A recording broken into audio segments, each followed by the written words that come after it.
अगर कभी आपके शहर पर न्यूक्लियर अटैक हो गया तो आप क्या करेंगे? सोचिए, एक पल में सब कुछ खत्म हो सकता है। घर, लोग, सपने, सब राख में बदल सकता है। लेकिन क्या वाकई आप कुछ कर सकते हैं ताकि जिंदा बच सकें?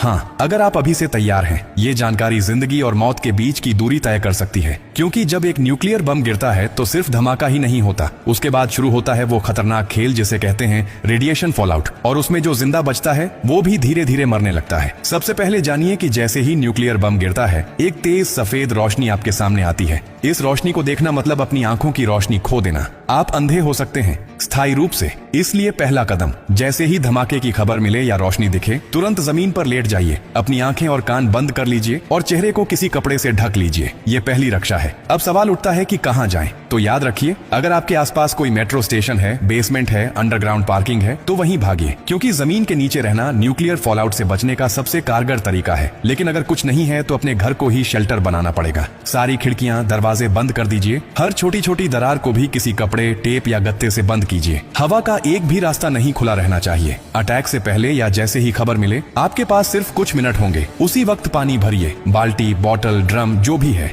याद रखिए, अटैक के बाद पानी में रेडिएशन मिल सकता है। नल से पानी बिल्कुल मत पीजिए, इसीलिए पहले से स्टोर किया हुआ पानी ही जिंदगी बचाएगा। खाने के लिए ड्राई फूड रखें, बिस्किट, ड्राई फ्रूट्स, पैकेज्ड खाना जो बिना पकाए खाया जा सके। अगर गलती से आप बाहर थे और रेडिएशन में एक्सपोज हो गए तो जैसे ही अंदर आए, कपड़े उतारिए, उन्हें एक पॉलिथीन में बंद कर दीजिए और खुद को साबुन और स्टोर किए हुए पानी से अच्छे से धोइए। याद रहे, नल का पानी नहीं, सिर्फ स्टोर किया हुआ पानी इस्तेमाल करना है। न्यूक्लियर ब्लास्ट के बाद सबसे खतरनाक समय होता है पहला 24 घंटा। इस दौरान बाहर जाना मतलब मौत को बुलावा देना। इसीलिए 24 घंटे अपने शेल्टर से बाहर बिल्कुल मत निकलिए। अगर सरकार की तरफ से संपर्क हो जाए तो निर्देशों का पालन कीजिए, लेकिन अगर कोई सूचना नहीं मिले तो कम से कम 72 घंटे तक बाहर मत निकलिए। 3 दिन, सिर्फ 3 दिन अगर आपने सही तरीके से बिता लिए तो जान बच सकती है। और हाँ, टेक्नोलॉजी की भी तैयारी कर लीजिए। न्यूक्लियर अटैक के बाद एक इलेक्ट्रोमैग्नेटिक पल्स EMP उठती है, जो आपके मोबाइल, लैपटॉप, इलेक्ट्रॉनिक चीजें सब खराब कर सकती है। इसलिए एक पुराना एंड्रॉइड फोन, एक पावर बैंक और एक वॉकी टॉकी को एल्यूमिनियम फॉइल में लपेटकर किसी स्टील बॉक्स में रखें।